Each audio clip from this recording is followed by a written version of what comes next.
Underage suspects in the bullying of Form 1 student Zara Qairina Mahathir will face charges. The coroner's court in Kota Kinabalu has fixed September 3rd to begin the inquest into her death. Home Minister Saifuddin Nasution confirms the probe uncovered elements of bullying, neglect, and sexual harassment. All that and more coming up. Who will be held responsible for the bullying that led to Zara Qairina's death? The Attorney General's chambers will charge several suspects linked to bullying Zara Qairina, even as her inquest looms. The AGC says suspects will be charged for bullying offences, but this won't derail the inquest into Zara's death. In a statement, the AGC stressed the charges are based on police evidence and won't disrupt the inquest scheduled for September. The department also said ongoing investigations into Zara's death by Bukit Aman will continue in parallel. Home Minister Saifuddin Nasution confirmed the investigation papers were submitted to the AGC this morning. Zara's case was first classified as sudden death after her mother declined a post-mortem, a move now under scrutiny as a breach of protocol. Several rallies have taken place since the incident demanding justice for her death, in which foul play is suspected. On Saturday, about 5,000 people attended the latest Justice for Zara Solidarity rally in Kota Kinabalu, Sabah. The gathering marked the 12th consecutive day on which 14 rallies have been held across Sabah over the last 2 weeks. An inquest for the late Zara Qairina Mahathir will open on September 3rd with nearly 200 witnesses lined up. The coroner's court has fixed the inquest into the 13-year-old student's death to run on several dates throughout September. Coroner Azrina Aziz set the schedule after the Attorney General's chambers or AGC applied for an inquiry based on police investigations. Deputy Public Prosecutor Fairuz Johari told the court that 195 witnesses may be involved, though the final list will be confirmed before proceedings begin. Zara was found unconscious in a drain near her school dormitory in Papa at 4 a.m. on July 16th. She was admitted to Queen Elizabeth Hospital 1 and pronounced dead the next day. The AGC later ordered her body to be exhumed for a post-mortem, which was carried out on August 9th in Sipitang. Earlier, Prime Minister Anwar Ibrahim called for an immediate end to bullying in schools, workplaces, and hospitals. Bully ini penderaan psikologi, fizikal, sama ada di sekolah, di universiti, di pejabat, di Kementerian Kesihatan, itu harus dihentikan. Penghinaan sama ada atas pribadi seseorang itu, warna kulitnya, atau dari segi kelas, dan pelbagai alasan. Tapi saya harap budaya ini kita dapat hentikan. Did police cover up Zara Qairina's death? The Home Minister says absolutely not. In Parliament today, Saifuddin Nasution Ismail rejected claims of cover-ups or delays in police action over Zara's case. He admitted there was non-compliance with procedures, but stressed the probe's integrity remains intact. Saifuddin added that investigators found elements of bullying, making the case too serious to conceal. Para pentadbir sekolah harus diingatkan, kalau ada insiden ini bawa ke tengah. Sebab itu siasatan kita menjurus hala tujunya kepada elemen bullying. Ya. Yang sudah pun kita lengkapkan siasatan itu. Ya. Ada elemen pengabaian kerana adik ini ada membuat aduan kepada pihak sekolah. Ada. Kita siasat di bawah elemen pengabaian. Ada elemen gangguan seksual. Kita siasat juga. Demikian banyak terpulang peguam negara untuk menetapkan hala tuju sama ada tuduhan itu dapat dibuat atau tidak. Meanwhile, according to Saifuddin, investigations into Zara's death have been expanded to include individuals found to have manipulated the issue to spark public unrest. Cikgu tadi itu satu, tapi kita buka 21 IP ke semuanya. Penyebaran berita palsu di media sosial, penipuan yang mendorong kepada himpunan-himpunan jalanan, saya faham.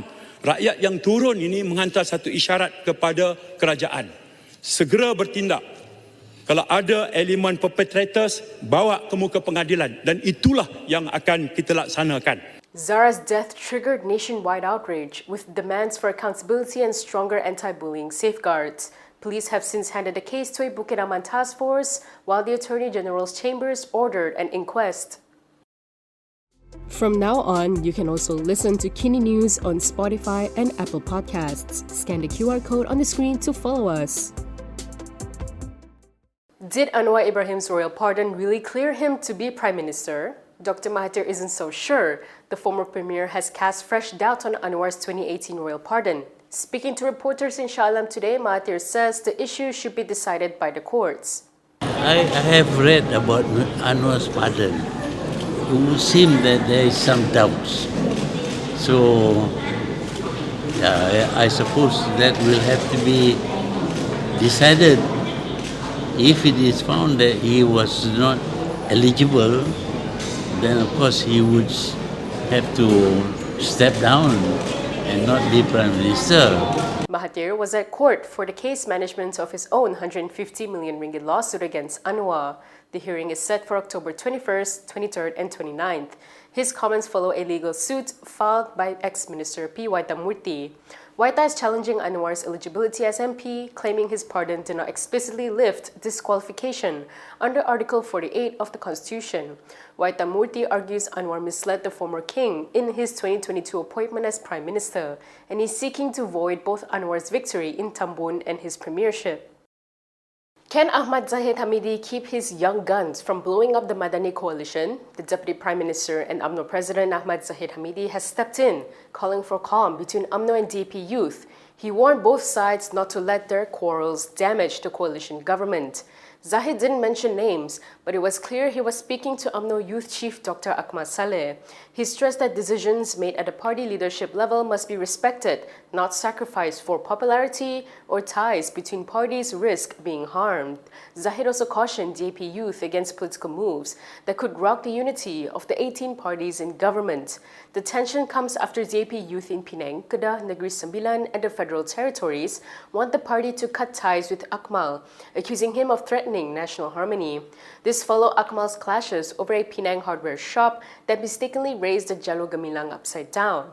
Things escalated into a shouting match between UMNO youth, Bersatu youth and their critics outside the shop last Thursday. Meanwhile, in a veiled jab at Zahid later, Akmal posted that his love for religion, race and country is priceless and he had nothing more to add. If you like the stories we produce, consider supporting us by subscribing to Malaysia Kini. Click the link in the description below or scan the QR code on your screen to subscribe. Can a Deputy Prime Minister walk away from 47 corruption charges just like that? Muda is launching a campaign to push the Attorney General's chambers to reopen Zahid Hamidi's corruption case. Acting President Amira Aisha Abdul Aziz says Malaysians deserve answers on how powerful politicians get away with serious charges.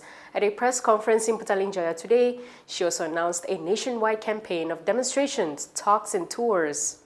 Sebab bagi saya, ini bukan sekadar kempen muda.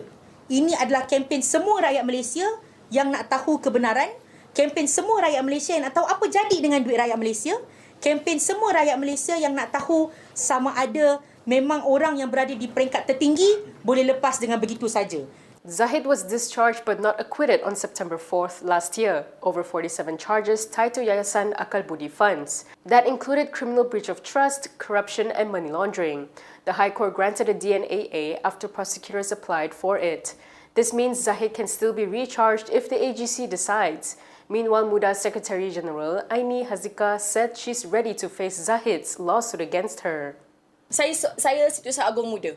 Saya yakin ini adalah tanggungjawab, responsibility ataupun amanah yang diberikan kepada parti dan juga amanah parti ini sendiri, iaitu perkara paling penting sekali adalah kami membawa isu-isu berkaitan dengan kes-kes ataupun kes-kes berprofil tinggi seperti ini. Kami tidak takut. Kami yakin bahawa kami pun mana tahu kan ini adalah platform terbaik untuk Zahid Hamidi membersihkan nama beliau. Melalui bersama-sama dengan Muda, kita nak bantu dia saman kita, contohnya kita biarkan dia bersihkan nama dia. UMNO Youth Chief Dr. Akmal Saleh says police have called him for questioning. The case, his protest in Kepala Batas over the upside-down Jalur Gemilang. So should police be investigating Akmal over that rally? Here's what over 8,000 of you said. 48% say yes, because he ignored police advice to cancel the gathering. 42% say no, it was a peaceful protest and people have the right to speak out. 9% say it depends, investigate only if there's solid evidence of rule breaking.